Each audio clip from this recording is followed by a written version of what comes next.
recording anyway, so. We are? Yeah. Crap. Yeah. Globulous. Really, come on, man. Oh, okay, we'll get into it. We will. We Let will. me take the lid off my water bottle so But- it doesn't interrupt us later. All right. I'm so ready. Before we begin, Mm-hmm. crashing through the sky comes the fearful cry, Cobra, Cobra, Cobra, Cobra, Cobra. I love that. Man. Armies of the night, evil taking flight, Cobra, Cobra, Cobra, Cobra. Yeah, I've been walking around just doing that randomly. They never give up. Freaking everyone out. They won't say die. Spreading evil far and wide. How will we survive? G.I. G.I. Joe. Joe. A real American. Oh, man. That was really unexpected timing. It was. That was good. Good job. Yeah. I liked it. That's funny. Yeah, I'm doing it. Look at you. What are you doing with your head, Billy? That's my globulous dance. The globulous dance. Dude, Yep. there should totally be a globulous dance, bro. Yep. It's a thing now. I just made it. Yes. All right, bud. So what? Episode 16. Yeah. That's it. That's the globulous dance. Get ready. Awesome. Got it. I'm ready. Sweet. Mm-hmm. All right. We must start this podcast now. This I command. Wow. I was ready to do it whatever you said at that point. Yeah. Yeah, that was good. Hey, I'm Joey Parr, editor-in-chief of GeekTyrant.com, and joining me on this lovely day is the Billmeister. The Billster? What's your G.I. Joe name, Billy? Dude, Bazooka's already taken. So yeah, I'll go with the Billster. The Billster? Yeah. What would he be dressed like? He would be wearing a McLovin t-shirt and shorts and flip-flops. Yeah. That's good. Yeah. That's an interesting G.I. Joe character right there. Right. I'm the guy in the back that's eating the chips, making sure everybody gets out.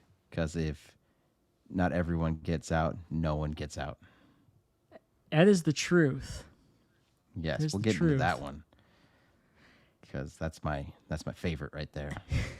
In case you couldn't tell by the way we were setting this episode up, the movie we are going to discuss today is the classic 1980s film G.I. Joe the movie, the animated one, the cartoon version of G.I. Joe, the most badass G.I. Joe movie that's been made so far, right? Dude, undeniably the best G.I. Joe movie. I mean, have you seen this movie? It's got everything. It's got action. It's got comedy. There's like so many characters being juggled. You think the Russo brothers juggling the Avengers was hard. Man, how many characters are they juggling in this movie? So many heroes, so many villains, so many that they had to take some of the main characters and just like shove them out. Like Snake Eyes was hardly in it. Scarlet was hardly in it. They're really trying to force these new guys down your throat. Oh, yeah. That doesn't sound good.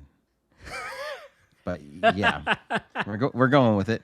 So yeah, just they really wanted to promote their new toy line, so they gave all these new guys who weren't even that interesting, like Chuckles. Chuckles. What? You gave more screen time to a dude named Chuckles than Snake Eyes? Yeah, or Tunnel Rat. Tunnel Rat, he was cool. I mean, he had a cool attitude and stuff, but like Chuckles, give me a break. And then they set up Law and Order to be like this big dynamic duo, and they did nothing. I know, seriously. And then you had Jinx. I like Jinx. Jinx was good. I actually owned a Jinx action figure. Me too. So that was fun. But I owned so many of these action figures when I was a kid. Look, before we get any further, I grew up on G.I. Joe. G.I. Joe is like one of my all-time favorite cartoon franchises. I just love it so much. I still collect the toys. I still collect G.I. Joe action figures. I've got several boxes filled with them. That's my childhood. G.I. Joe is my childhood. I and me played being with them jealous in the of dirt. Joey's. I watched cartoons. I buried them in the backyard. I shot them with BB nuts. guns. You did. We would randomly find them buried in your backyard. Yeah. That was fun. I don't know why I did that as a kid. What was I thinking? Me too. There's hundreds of dollars buried in my. And now I had to childhood go. Now I have to yard. re-buy them all. Man. Yeah. Yep. I don't know, but yeah, But huge part of my childhood. Huge part of who I am. I love this franchise. it was also a huge part of me being jealous of all of the things that Joey owned for G.I. Joe, because he got a lot of the stuff that I couldn't get. I was My uncle utterly- bought me everything. All my Yes, G.I. Joe stuff. He's the guy that would buy me all the G.I. Joe stuff. ever since then, I've been determined to get an Uncle Frank of my own that would do the same for me. Hasn't happened yet, but we're getting there. It's gonna happen. Yeah, he got me into collecting toys, and I'm still collecting toys.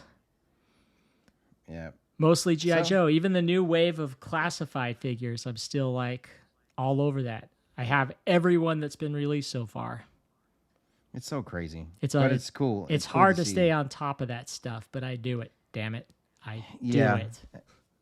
Hasbro's been releasing some really cool stuff lately, based on the old school G.I. Joe cartoon, and I've gotten to review some of it. It's been really, really awesome.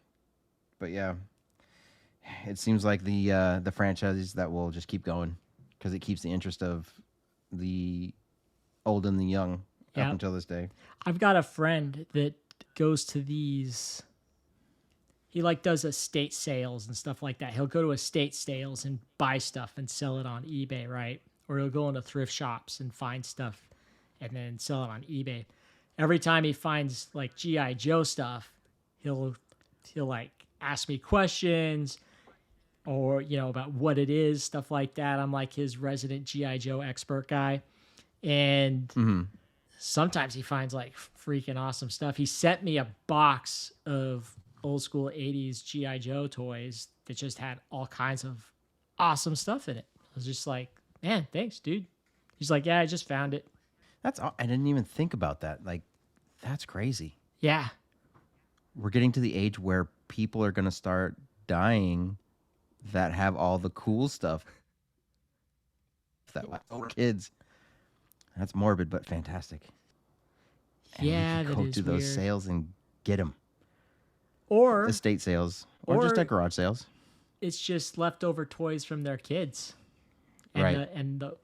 The parents are just whatever. Let's just left over from them, right? Just stuff in the Well, attic that everyone we're gonna forgot get it. about. Right? I don't know. Well, it's our win in this situation. It is. Yes. Okay, so it's a new week, buddy.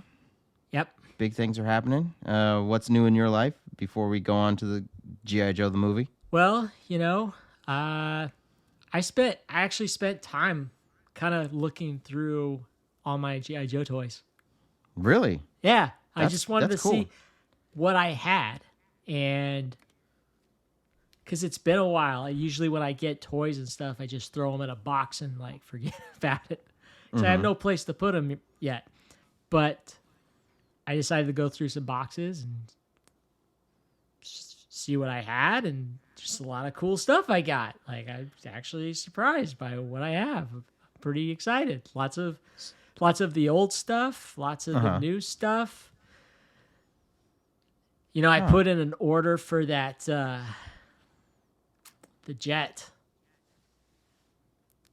They're doing a reissue of the Combat Jet Sky Striker, the classic. Yeah, that's so cool. And so I bought that. Did you? I actually have one. I was going to say, One of the you have original one already. ones in the box that has never been opened. And now you're going to have one of the new ones that's Now I'm going to gonna have one of the new ones. never be opened. That will never That's be awesome. open. Now, you had the carrier, right? I did. So it's funny. So one Christmas, my uncle got me the G.I. Joe aircraft carrier. It filled up the entire bedroom. I had tons of figures. I had the jets and everything on there, set it all up. I had it for about 2 years, and then my uncle came and took it back. That is definitely. Do you remember that? Yes, I do. I do, and that's why I wanted to talk about it, because it's such a silly. And then I think he sold it. I don't think he has it anymore. Are you kidding me? Yeah, it's gone. He doesn't have it anymore. He had it up in his office. He did, but it's not there anymore. That is. I just remember. So that he one time got me we the went over aircraft carrier. He took the aircraft carrier back, and then he sold it. Right. So it was He a made- staple in my house for a while. I love Right, that thing. I didn't know he sold it. That's dude. But it doesn't surprise me as the thing. I'm like, that makes sense. Yeah. Well, but he probably saw it. He probably came into the room one day, saw it, because my brothers would play with it as well. So, and they were littler, so they didn't take care of things as well or whatever. So it probably looked like it was kind of falling apart, and he probably looked at it and was like, "You're not taking care of this. I'm taking it back." Right. Because we both know that he has one in the box somewhere. I have no idea if I don't think he does. Oh, I don't think he does. I've been through his storage, dude. I used to move his toys from storage to storage to storage. That's crazy. Anyway, What a nut. Okay. so that's what So I that did. was your thing. That's my thing. That sounds like a good week though. Yeah, it was a good week. It was fun. What was the most surprising thing that you found in there that you were like, holy crap, I forgot I had this? I totally didn't even know that I had one of the G.I. Joe Jeeps. Oh, The nice. original G.I. Joe Jeeps. Like, I didn't think Right. I had one. Like, so when I came across it, I was like, where did I get this? Like, I don't remember ever getting one. I don't remember purchasing it. I don't remember anyone giving it to me, but it was sitting there. It had the driver in it. And I'm like, all right, cool. So that the was big ones, that though, was like fun because the 12-inch dolls, the action figures. no, these are the 80s small Oh, ones. you're talking about the Yeah. 6-inch. Okay. Yeah. Although I do have some of the stuff that Sideshow did and some of the stuff from the 90s, those 12-inch figures from the 90s. I don't Right. have any of the original ones from the 60s, though. Man, that would be worth something. My uncle's Yeah, well, that's cool. My uncle's got all of them, though. Like, tons of Of them. course he does. Hundreds. Why wouldn't he? What about you, though, dude? What's up? What have you been up to this week? I've been going through storage. Something's got to be more exciting than that. Right. I went from going into caves and exploring the stuff to going to storage and finding G.I. Joe figures. Which is technically a cave. So I mean, It is. you're still absolutely searching right. caves. Searching caves for treasure. That's the way to do it. So I didn't get to finish the Neverending Story because I checked it out from the library. I had to send it back.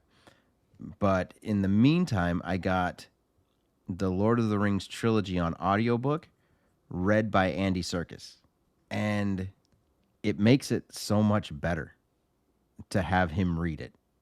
Because I have the books. I've read them. But when I saw that he was narrating the stories, Yeah. I was like, okay, I want to see what he does. But it's not all about the Smeagol voice. He has a Gandalf voice that he uses. He has a Bill, and it's like all these characters have a different tone, a different cadence to their speech that he's worked on, and it's fantastic. Andy Serkis really knows how to bring out the drama in an audiobook. That's cool. So yeah, my wife has COVID right now, so I've been here at home for the last few days, and to have the kids not drive me crazy, I put my my AirPods in and listen to Lord of the Rings, and it's been working Sure. quite well. My sanity is safe for the moment. Congratulations on a safe sanity. Thank you, sir. Yes, but I also got to share this movie with both of my sons. G.I. Joe the movie? G.I. Joe the movie. How was and that? so much fun. I've got a couple girls, and they have no interest in G.I. Joe at all. So, What really did it is I started watching it by myself. okay. And the only time we ever hear this song is in the movie, where they add the Cobra part to the G.I. Joe, Cobra. intro song. Cobra! That one. So I was listening to that, and that comes on, and then both of my sons wander into my room and go, "Can we watch this with you?" I was like, "Oh yeah, definitely watch it with me." They were so into it, and me watching it at my age right now and watching them watch it, I experienced it the same way they did. Like Yeah. they're, yeah, get him, go get him, fight, and all this. And me, I'm going, in my mind, I'm going, wow, I really accepted a lot of things when I was younger, and I let a lot of things slide, because now I'm just like, how did they let that go? Like, Dude, that doesn't even make sense. There's some weird stuff in this movie. So weird, but it was still enjoyable. And there's like this, the way they treat women in this, like Falcon is a complete sexist, and he's an ass. Like you hate Falcon because he's such a douchebag. It's got both things. So he's a douchebag, and he's voiced by Don Johnson. For some Yeah. reason, it gives him that extra little asshole edge Yeah.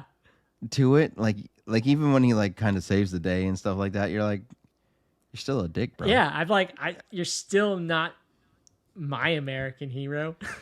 Right. And You there's still treat no Jinx way. you still treat Jinx terribly. Right. She watched him walk in with some chick it was a consensus at my house. He got what he deserved in that one. Oh yeah, for sure. But we'll talk about that in a minute. But yes, I don't think they understood at the time when they cast Don Johnson as Falcon that would have such a like nerve grating tone to it. Sure. Like, like this guy's, or they did, and they're just like, this guy's playing the ultimate asshole. Yeah. Yeah, He is the most asshole of the G.I. Joes. he is. Yeah. So yeah, all right. So you want to start this off by giving us the synopsis of G.I. Joe the movie? Yeah, it's really short, actually. What? Yeah, it's the shortest synopsis we've had so far. No. Yeah. That's upsetting. Are you ready? I'm ready. All Let's right, go. here we go. G.I. Joe's Special Task Force finds its mission to preserve peace and freedom threatened by the evil Globulus. Globulus. And that's it. That's the synopsis. What? Oh, okay. Speaking of Globulus, while we're on the Yes. subject, he is the ruler of the secret race of Cobra La. Cobra. La, la, la, la, la. He's lived for centuries. As long as 1,000,000 years. Globulus could be 1,000,000 years old. They did not hold back in this. His people perfected the biotechnology that guaranteed him pretty much near immortality.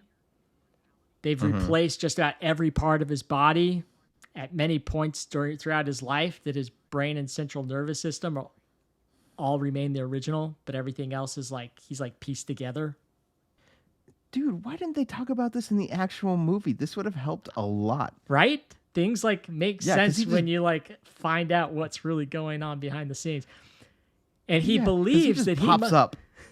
And he believes That's that crazy. he must survive at all costs so that his people may rise as the dominant species of Earth. He utterly despises humans with every fiber of his being and will let nothing get in the way of his goals. That is Globulus. Globulus. There's actually No, I even a wonder- comic back in the day where he when the Transformers came to Earth, millions of years ago, he made a deal with them to where like Globulus would take his people and go into hiding while he let the Transformers kind of do their thing.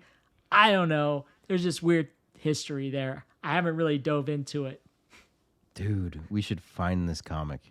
Yeah, we're going to do that. Because, look, I didn't really delve into the whole Globulus thing because I loved how ridiculous it was in the movie.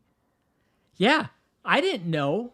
Like, when I was a kid, I didn't know Globulus was pieced together by other things, and the only real things about his body that have been there forever was his brain and his central nervous system. Yeah, we're missing out on a lot here, but I loved that they trusted us enough to be like, we'll roll with it. Yeah, We'll exactly. leave it like that. Here we go. And my favorite part about Globulus is his voice. Burgess Meredith, man. Best known for Rocky's trainer. Just wanted Globulus to get it like, come on, Rocky, you can do it. Ah. But I always just imagine the guy from Grumpy Old Men. That's just who I think Burgess Meredith is to me. I know he was Mickey and Rocky. Yeah. You know, and that's his like most famous role. But for some reason during this movie, the only Burgess Meredith role I could think of was his role from Grumpy Old Men. Why Grumpy Old Men? For me, it was like all I heard was Rocky. I don't know. Sometimes my mind goes to weird places. I mean, not but all Rocky. I could He imagine, played Mickey, obviously, but you know what I'm saying. Or imagine Burgess Meredith playing Rocky. Or we could do that too. Why not? Yep. That's how I like it. All right. Let's delve into this a little bit. Let's go. What kind of famous voices are we looking at in G.I. Joe the movie? Burgess Meredith and Don Johnson. We also got a little bit of Lee Majors in there. That was fun. That's true. That's true. Yep. Yeah, played Hawk. That's right. That's nice. So, needless to say, they went all out. Yep. Not really. I mean, no. But the cool thing about it is they got all the voices from the original voice cast to do their part in it. Sure. Which was cool. And you did see, regardless of how long it was on the screen, you did get to see all of your favorite characters, at least at some point. Yeah, exactly. Like, legit, you see Barbecue from behind in one scene. There's so many characters that are in the movie that some of them don't even say anything. Some of them just walking around, just being there, you know? Right, like Dusty doesn't say a word. You just see him sitting in the car. It's one of my favorite characters. Dusty isn't going to say anything. Nothing. Very frustrating. In regards to this movie, though, it was being produced by the same company and at the same time as Transformers the movie, the 1986 animated Transformers movie. Can I admit something? Yes. Transformers the movie is the first movie besides E.T., because E.T. I was 2 years old when I saw it, but Transformers the movie was the first movie that I remember my heart breaking in. Yeah. I know. That was big time. But we'll talk about that. We're actually gonna kind of talk about that right now. We're not gonna get like too into it, but so here we go. Are you ready for this? Okay. Yes, of course I am. So when they started making these movies, the creative team agreed at the beginning that both movies would suffer the loss of the lead heroes, Optimus Prime and Duke. Okay? They made that decision before they started. They're like, we're going to kill off some main characters. Such a bad idea. It was such a bad idea. During the production of the two movies, G.I. Joe got held up. So it got pushed back while Transformers finished production first. Transformers was released in theaters in 1986. Optimus Prime's death in that movie obviously sparked some controversy. And because of that, because of this uproar of the fans at the time, because of people just like, wait, you killed off Optimus Prime? Are you crazy? Oh my gosh. They went ahead and that caused the writers to change Duke's death to a coma. So he was originally supposed to die. But because of the way everyone acted when Optimus Prime died, they're like, shit, we made a mistake. And we can't kill off Duke. So coma it is. Right? Okay, and the best part is that he gets done saying his line, and not even 2 seconds later, Lady J goes, he's in a coma. What? How do you know he went into a coma? You're not a doctor.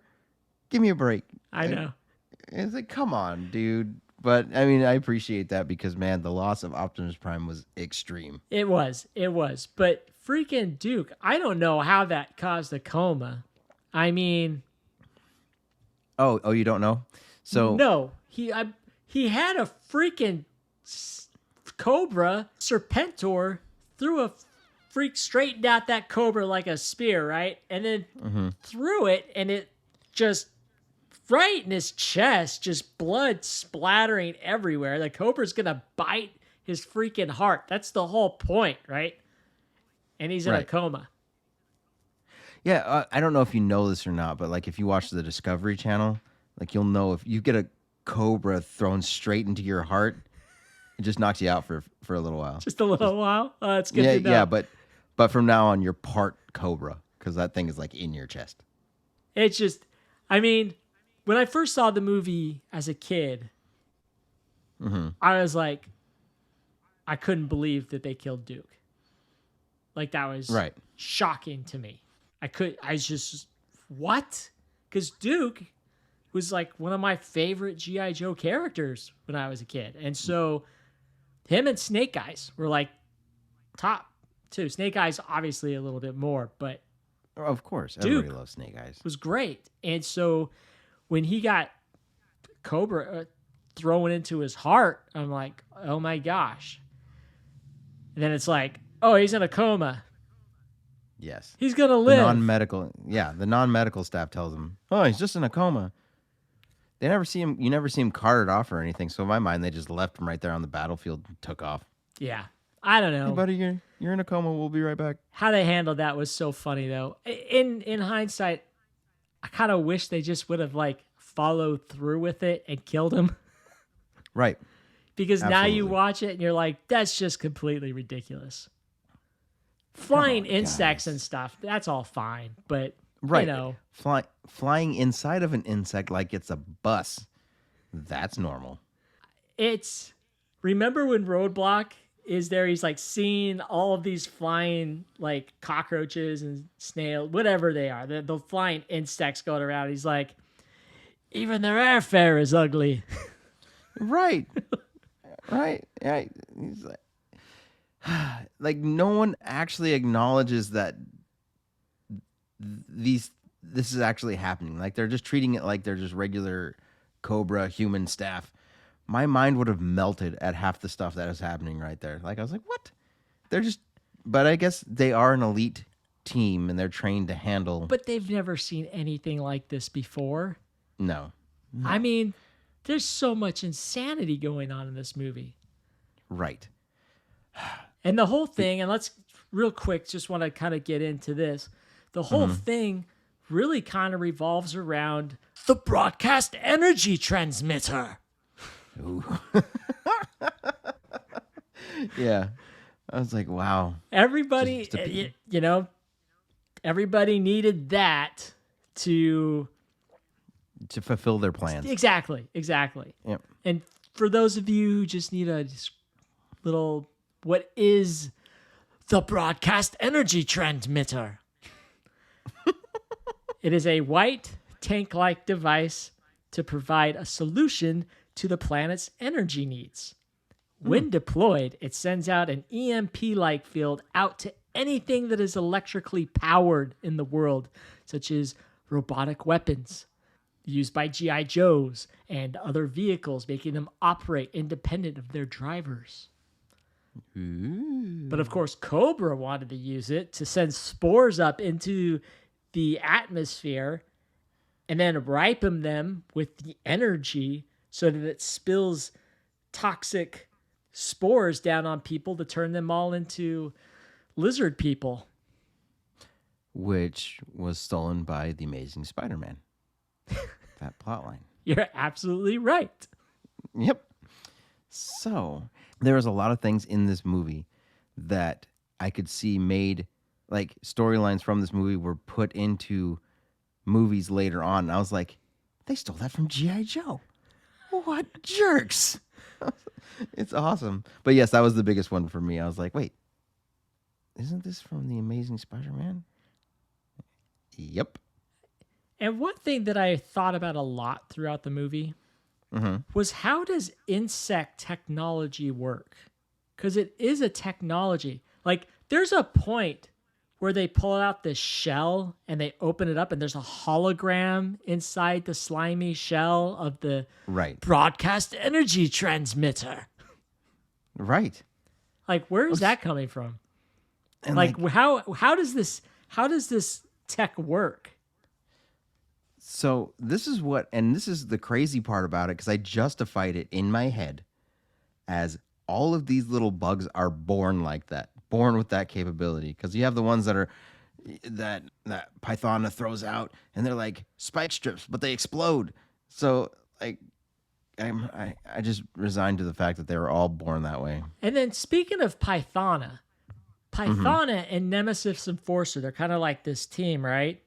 But it's like, remember when you've got the Dreadnoks and Zartan out by the lake, and they're just kind of like teasing Zartan, or is it Zartana? What's what's her name? I'll think of it in a second. But anyway, they're talking.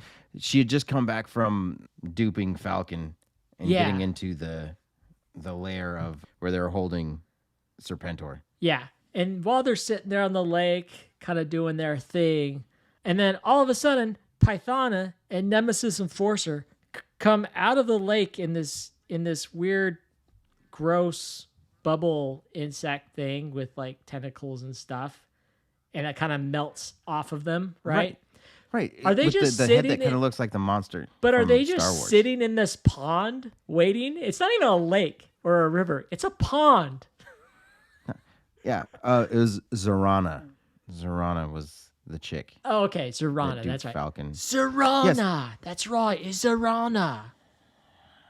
So that's what I was trying to figure out. So they're in that little pod monster that has the eye like from the garbage compactor in Star Wars.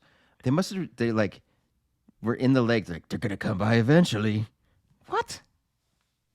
Like, give me a break. Yeah. But apparently, yes, their insects or their bug creatures are their mode of transportation.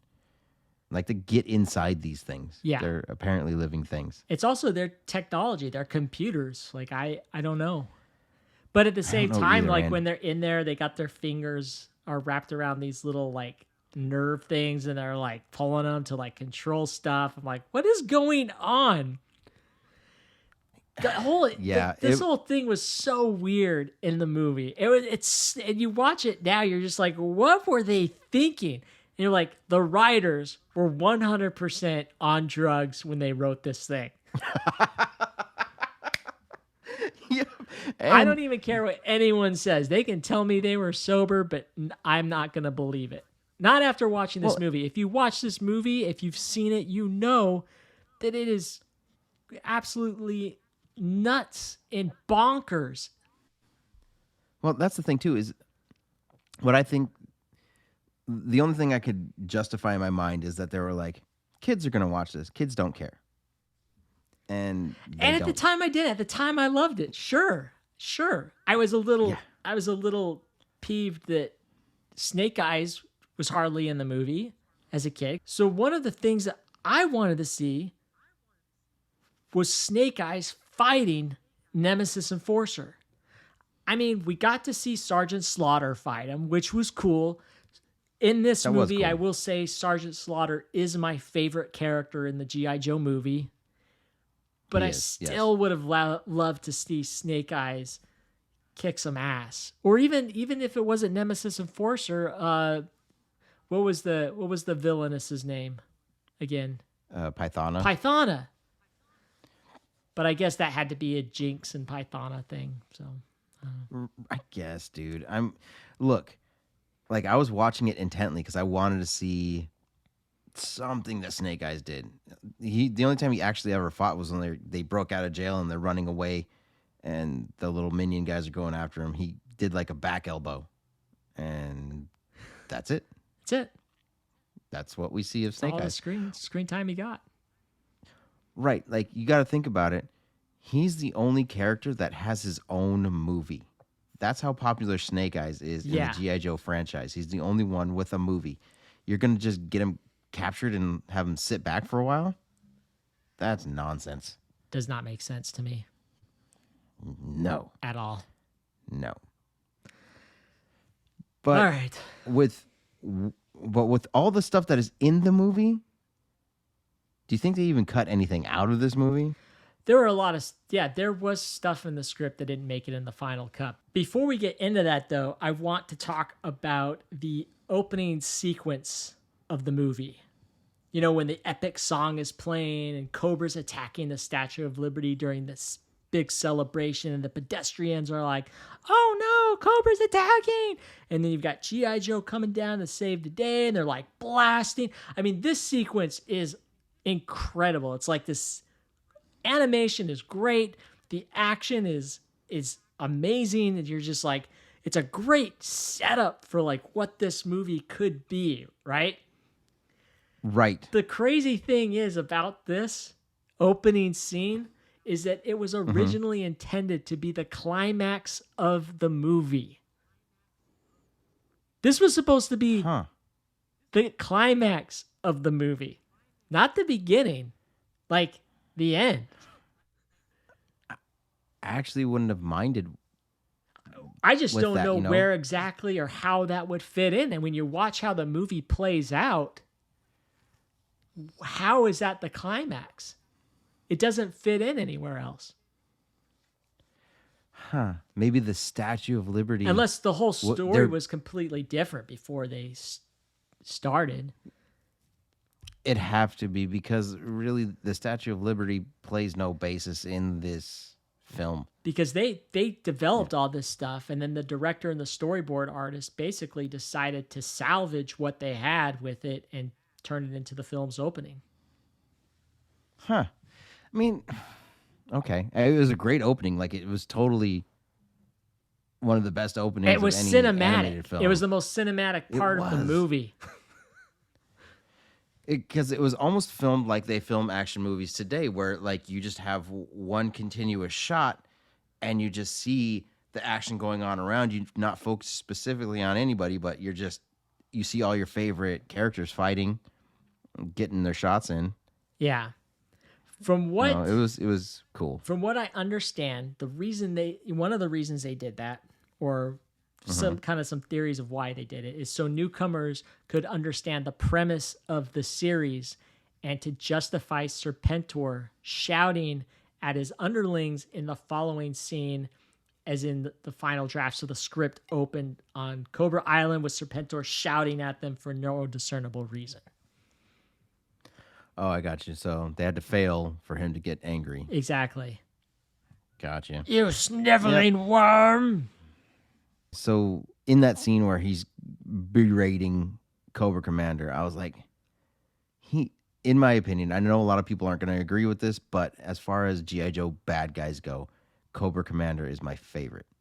Serpentor's cool. Destro's probably a close second. I was never a fan of Serpentor. Storm Shadow's cool. Never a fan of Serpentor. Yeah. Which Storm Shadow wasn't even in the movie.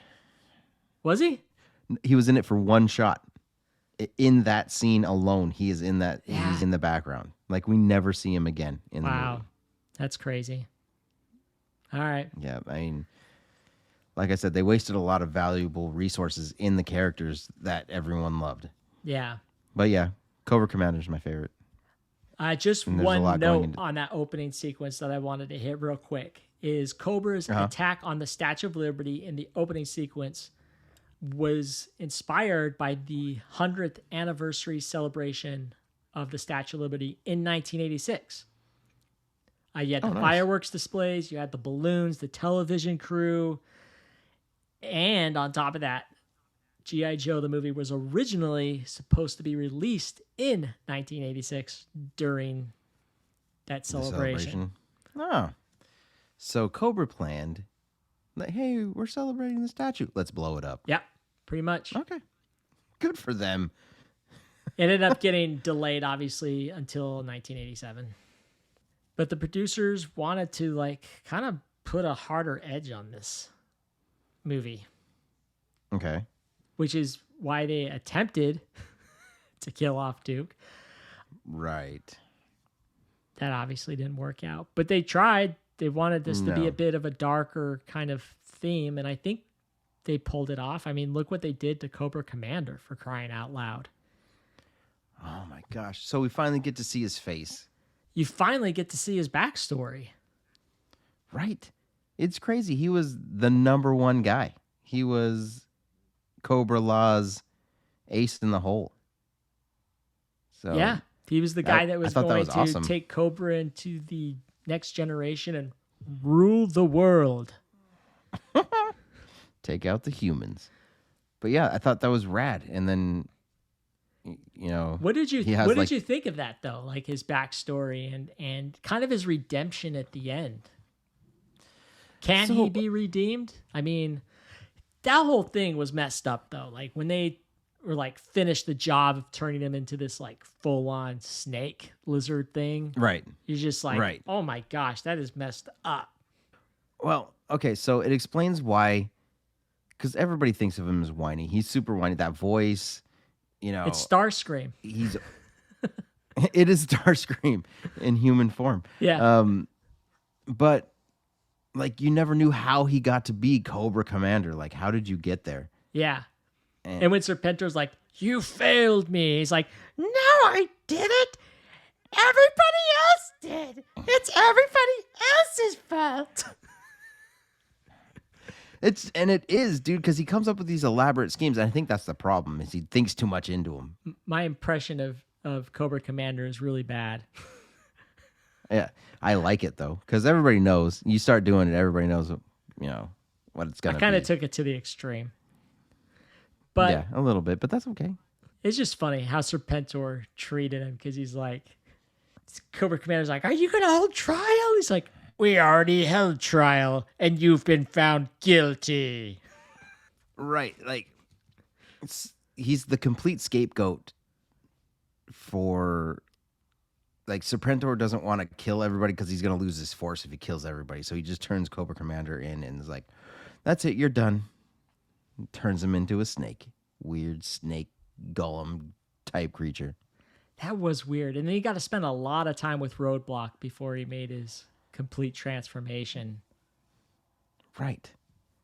So, I don't know. I mean, like I said, there's just a lot of pieces in this that just don't really fall into place. But when I was a kid, I didn't care. It's almost like the fate of Cobra Commander was worse than killing him off. Right. It absolutely Like, it was darker. Because now he's just a freaking snake. Right, but then we got him back. Like, we got him back after that in the show. How? Well, we're not talking about the show. We're going to get That's into... We'll have to get into that later. But yes. Right. It's always going to baffle me. Unless somebody can come up with an answer, that's always going to baffle me because he straight up turns into Snake Boy. And then after the movie, when the next season comes out, he's Cobra Commander again. Yeah. All right. What are you going to do? So, All right. you talked about deleted scenes. Let me tell you about some of the deleted scenes that we never saw in the movie. Yeah, let's see what scenes were too crazy to be in this movie. You know, it doesn't seem like there's anything really crazy. They just seems like random scenes that were cut just because. So I'm just going to kind of go through this list. So Pythona's encounter with the Cobra guards is more violent, and it's heavily implied that she murdered them. Oh, Okay. well, yeah, I can see that. Okay. Mm-hmm. Jinx attempts to stop Serpentor's escape, getting in the way of the Thunder Machine, only to be shoved out of the way by Falcon. Okay, well, yeah, I can see that not needing to be in there. A scene in which the Cobra characters interact with the citizens of Cobra Law, with Tomax and Zaymont planning to take advantage of their ignorance of economics by selling digital watches, with a line from Shipwreck indicating they pulled it off. Okay. There was an extended trial for Falcon. Yeah, that didn't need to be longer. Yep. There was a scene with Jinx, Tunnel Rat, Big Lob. That's his name, Big right? Lob. Yep, it's one of the worst named characters in G.I. Joe. Big Lob. Law and Order and Chuckles are visiting Gun Ho, Alpine, and Bazooka in the hospital. So it's just a hospital visit. You know, you've got a bad name when Chuckles seems like a better name Then Big Lob. than yours. Big Lob. Yep. There's a scene of Falcon fighting a motor viper and is hinted to have killed him. One scene featured the character Hector Ramirez reporting from the United Nations after the spores are launched into orbit. There's a pair of unnamed scientists voiced by Peter Cullen. One of them was voiced by Peter Cullen, noticing the launch of Cobra Law's spore rockets. That would have been a fun little cameo. Right. Another scene included Sergeant Slaughter, Falcon, and the Renegades running away from Cobra troops to make it to the Joe base to help them fight back. Right. Let's see. The next one is, as proof of how far the death of Duke got, his funeral was actually scripted in the storyboards. So there was going to be a funeral for Duke. Then they scrapped We would have that. actually got some closure. Right. It's instead of the coma and then nothing. Well, apparently this is a movie where you can turn into a giant snake and then be normal the next day. So, I mean, that's how it goes. There's a scene featuring Wetsuit and Leatherneck setting up bombs to blast their way into Cobra Law while swapping insults. Mm-hmm. There was a scene that was cut due to the backlash against the characters' deaths in the Transformers movie after the vine tree that has trapped all of the Joes is destroyed. They all fall to the ground and they don't get up at first. This leads to Flint, Lifeline, Iceberg, and the rookies to believe they've all perished, only for the Joes to slowly get up. Okay. Well, I mean, when they hit the ground, they kind of looked dead. Like, I was like, oh, they're all dead. Yep. I know. I was like, there goes Snake Eyes. He's dead. Dude, could you imagine if they would have killed off Snake Eyes? Forget about it. Bro, that's just as bad as losing Optimus Prime in the movie. I know. Done for. The next one is that there was an extended reunion with Flint and Lady J, which is pretty much in the final movie. It's there, but it's silent. They're not saying anything to each other. So this extended reunion would have had some dialogue. Well, they never interacted with each other throughout the rest of the movie anyway. I know. Like, if you didn't know G.I. Joe backstory, you would have been like, oh, these two found love in a very weird way. So it's not like there's like a ton of like crazy stuff that they kept all the insane stuff in the movie. Maybe that stuff wasn't crazy enough. Maybe to not. Be in the movie. They're Maybe going not. opposite. Yeah. Okay. As you know, you've heard us say this word a lot throughout the episode. Cobra La. Cobra la la la la la la la la la. Fantastic. That All was right. perfect. Was it? Okay, good. Yeah, that was so good. So that was always silly for me. Even as a kid, when they kept talking about Cobra Law and Serpentor's war cry was Cobra la la la la la la la. It was like, no, stop it. Even as a kid, it was like one of those things where I never like connected with that. No. So Cobra Law was originally intended just to be it was just a placeholder name for the riders. Like, it wasn't even real. This is like, let's just call it Cobra Law while we write the script until we can figure out a good name. But Hasbro loved the name, and they forced the writers to keep it in the movie. Wow. Comic book writer Larry Hama hated this concept of Cobra Law. he refused to write a single Cobra Law story for over 20 years when writing comics, and openly reassured readers of the comic in the letters page he would never include Cobra Law in his comics. That's how much he hated it. But Wow. he eventually relented and gave in for a commemorative Cobra Law figure release, with the packaging even advertising it as the first Cobra Law story written by Larry Hama. Yeah, they should have just let that one die. You know? Cobra Law. Oh, man. But yeah, I actually thought Nemesis Enforcer was one of the coolest characters to come out of this whole thing. He was. Luckily, Sergeant Slaughter was stronger than him and kicked his ass. Hell yeah, he did. Oh man, I remember as a kid, like, yeah, that's all I want to be is Sergeant Slaughter. Because that guy, he took it on, man. And he's also the subject of my favorite line of the whole movie. So. Oh, I can't wait to hear what that line is. Is that going to be your favorite quote? Sweet. Yes, absolutely. So we're going to jump back into the conversation of Lieutenant Falcon for a minute. Because as we were saying earlier, Lieutenant Falcon is a sexist pig. And just an all-around a-hole.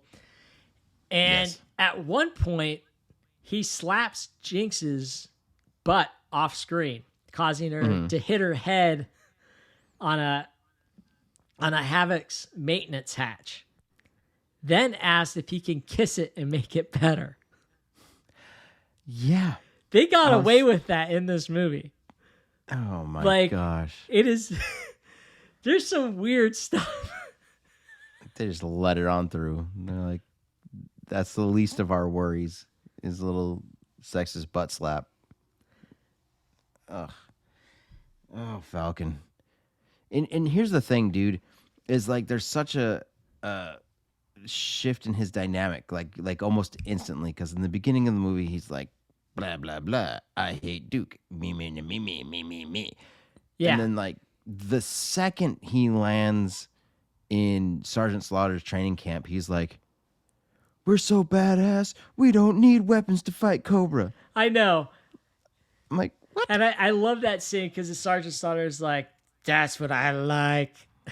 And then and then all the other renegades walk by and they're just like, they just growl at him. I want to be in a position in my life where something happens like that, and like we could just walk by someone and just people just growl at them.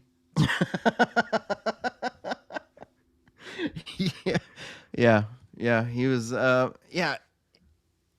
he was so unlikable. Even when he was like the hero, he was still super unlikable. He was originally supposed to be the son of General Hawk. That makes so much sense. Then he ended up being Duke's brother. And there's a whole weird ranking thing here where Falcon is the younger brother, but he's also a lieutenant, so he has a higher rank than Duke. Right. Which is just weird because Duke is always like, he's the leader of the Joe, so Duke gets to outrank the rank because of his status in the G.I. Joe hierarchy. It's kind of confusing. Right. And I didn't get that. Like, so these guys are all supposed to be, they never really explain it. So the new crews. So Duke is a first sergeant. Okay. That's what he is. And he's portrayed as the leader of the Joes. Right. He is a non-commissioned officer. But he still gives orders to a first lieutenant, which is his brother. Mm-hmm. He's a commissioned officer. And a lieutenant outranks a first sergeant. It's explained that the reason they had to change this around is because the writers wanted to regulate the command based on the prominence of the action figures. Which makes sense. So that would have helped if people understood the ranks in the army of why Falcon's yelling at Duke when he's trying to go in to see Serpentor. So Duke yells at him. Falcon tells him he's an officer and he's pulling rank. Remember, he's like, I'm an officer and I'm pulling rank. Yeah. And this references the fact that Falcon technically outranks Duke since he's a lieutenant and Duke is a first sergeant. The only reason Right. Duke can order Falcon around is because he's officially second in command of the G.I. Joe team. Right. So I had to think about that because the new members of the team. So G.I. Joe has all of these guys. You got Shipwreck, you got Gung Ho. All these guys are a part of this elite force. So even though Duke's lower in rank, he's still, he's right behind General Hawk Yeah. in this. Okay. All right. Makes sense. Yeah. And Later on in the animated series, I don't know if you remember this or not, but Falcon continues his role as the team screw up. He never changes. Of course not. He ends up getting addicted to drugs at one point, peddled by one of the G.I. Joe enemies, the Headmen, and he has to go to rehab. Wow. That's deep. There was a lot of that back then in that time period because that's when Tony Stark becomes a drunk in the comic books. Yep. And there's a lot of that going on. Right? It's a big storyline, I guess. Yeah. Now I'm going to go through a few other things that kind of could have happened in the movie but didn't type stuff. So in the very first draft of the film, it was titled The Most Dangerous Man in the World, and it had Cobra stop all of its plots to go after one man, the creator of Cobra's political philosophy, who was about to publish a paper discrediting the philosophy in favor of a newer one. So that was going to be one of the original plots in the first draft of the film. Okay. There is a scene where Zorana is in disguise. Oh, we talked about this earlier, actually. So it's the scene where they're at that pond and Zartan's there and the Dreadnoks. They're all there.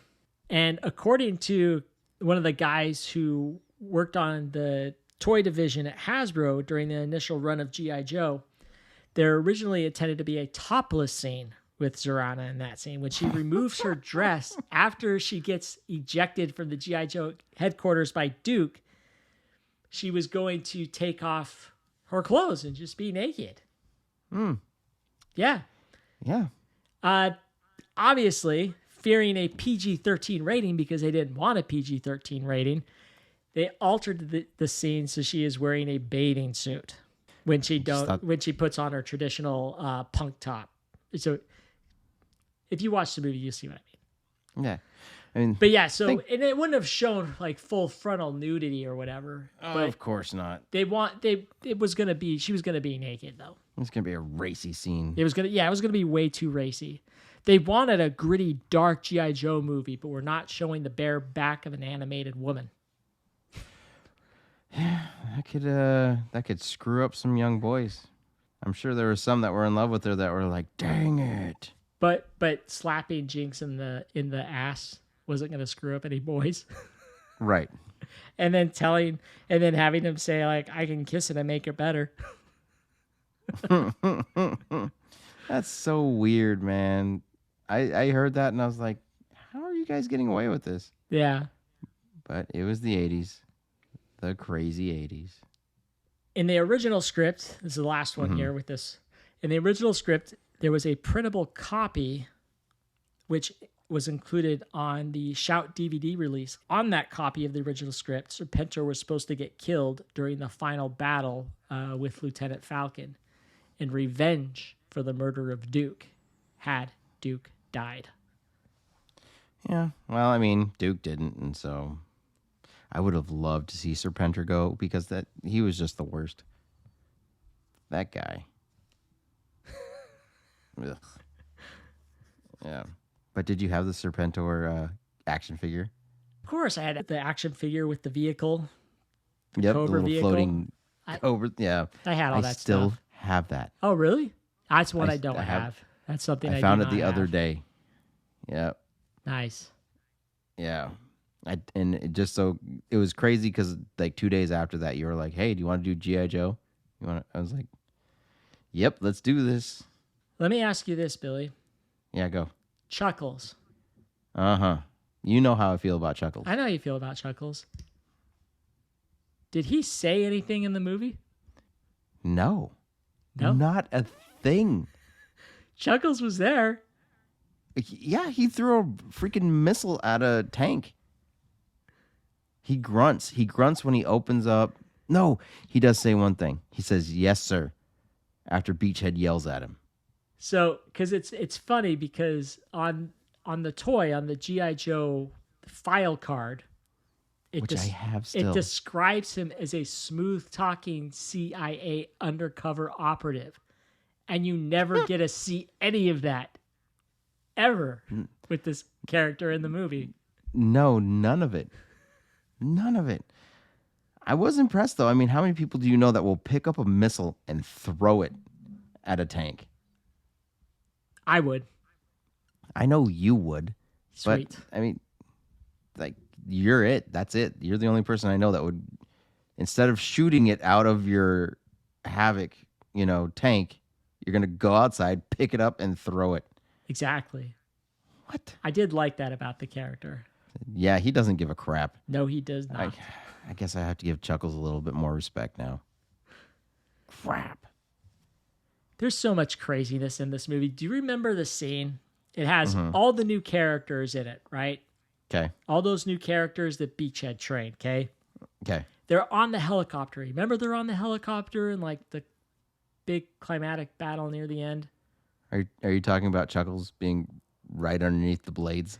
Yeah, so he's like he's holding on top. He's like holding on top and everyone else is inside. The freaking thing crashes from the sky into a building all the way to the ground, and they all turn out all right. Dude, that happens twice to what's his name? Big Lob. Freaking Dude's Big falling Lob. he's falling out of everything, and he just stands right up like, "Oh, that's no big deal." I was just like, dude, how many times is this guy gonna crash and just walk away? Like, not only walk away, but throw a grenade into the falling aircraft that he was in and make it out okay. Yeah. He needs his own movie. Look, this movie was so much fun to watch, guys. I don't know if you've seen it in a while. If you haven't seen it, you should watch it. It's on YouTube. I just watched it on YouTube. And yeah, there's actually a really good quality version of it on YouTube. Yeah, it's an HD quality for free. You got to watch some ads, but who cares? I enjoyed being reminded of how freaking bonkers this movie is, because it is the most bonkers G.I. Joe adventure ever. It is. It truly is. I mean, you watch the original series leading up to the movie, and it seems so tame compared to when you get the movie. Everything seems normal in the world of G.I. Joe, and that's in the series. And then you get to that movie, you're just like, what the crap is going on here? Yeah, and I think that's what makes it the most fun is that, yes, you don't get to see your favorite characters like Snake Eyes, or like you get Bazooka for 1 second. You don't get to see them in action very much, but you do get to see them on screen, so you'd be like, oh, there they are. And you know them all by name. And it's exciting and it's fun. Even though we're kind of nitpicking it a little bit, we're just talking about the crazy stuff that affected us. But it's so much fun to watch. And it's fun to nitpick. So fun. Yeah. Like, nitpicking doesn't mean I don't like the movie. I'm nitpicking at just stuff because it's just fun commentary. Like, you can watch this movie with your friends and just have fun making fun of how insane the film is. Insane. Like, if they tried to make that today, there's no way. Like, they couldn't get away with it. You know what I mean? Yeah, it's wild. Some executive would be like, now, what the shit is going on right here? The bridge turns into a giant stick bug? What? Sergeant Slaughter knocks a 25-foot praying mantis out with his hands? Sergeant Slaughter is such a badass in this film. Such a badass, dude. He doesn't, like, most guys, when their gun runs out of ammo, will just toss it to the side. This dude would run out of ammo and then use it as a weapon. He would turn it into a baseball bat or something. It was amazing. Yeah. Yeah. So cool. So cool. That's why he gets my quote today. Go for it. Share your quote. Share your favorite quote of the movie, Billy. So Okay, I've mentioned it before. Nemesis Enforcer was badass. That dude, his wings could never be broken, because he deflected the lasers to get Serpentor out. You know what I mean? Yeah. And it's like Sergeant Slaughter wasn't there when that happened, but when he gets into the fight, that's his main fighting apparatus or his wings. So first thing he does is jumps on his back and breaks both wings. It's like, bah! Yes. And then he has this guy's 2 feet taller than he is, stronger than he is.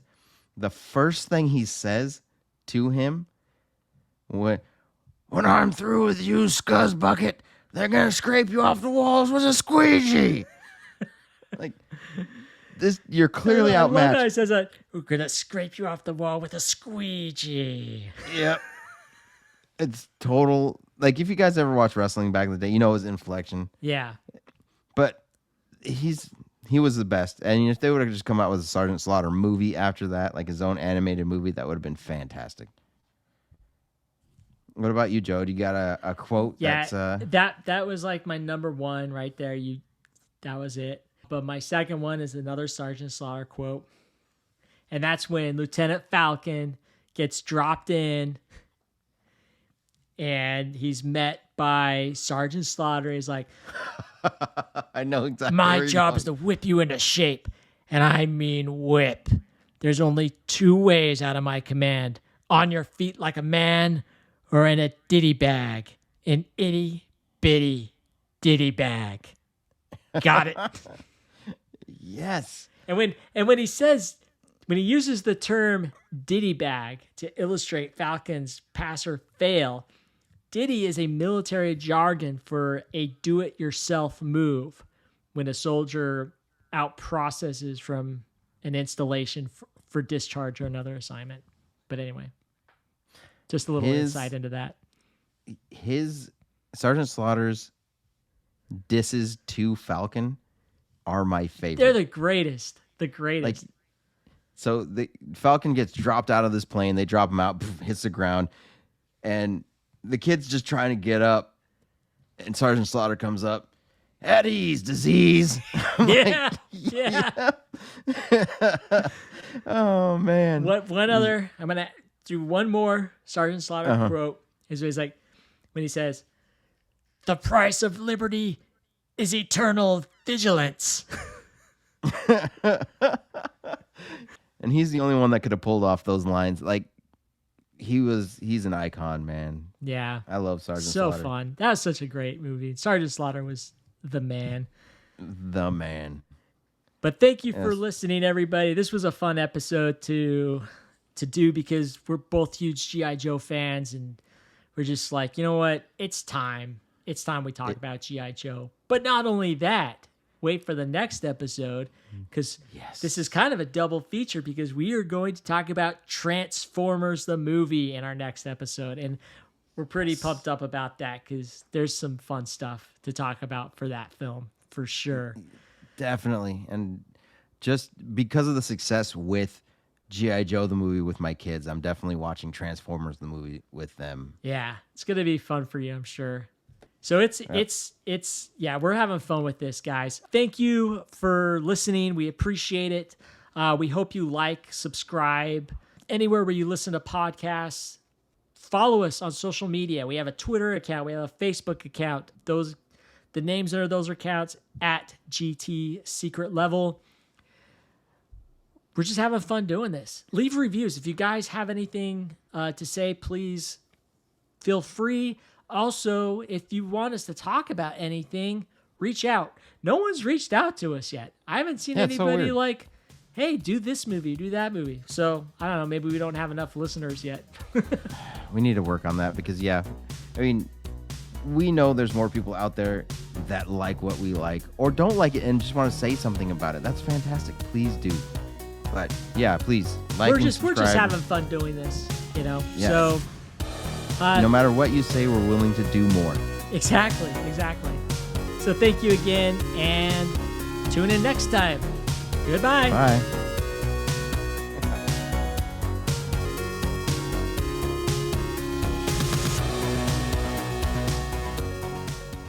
I do not like his face. Let us remove it. Yes?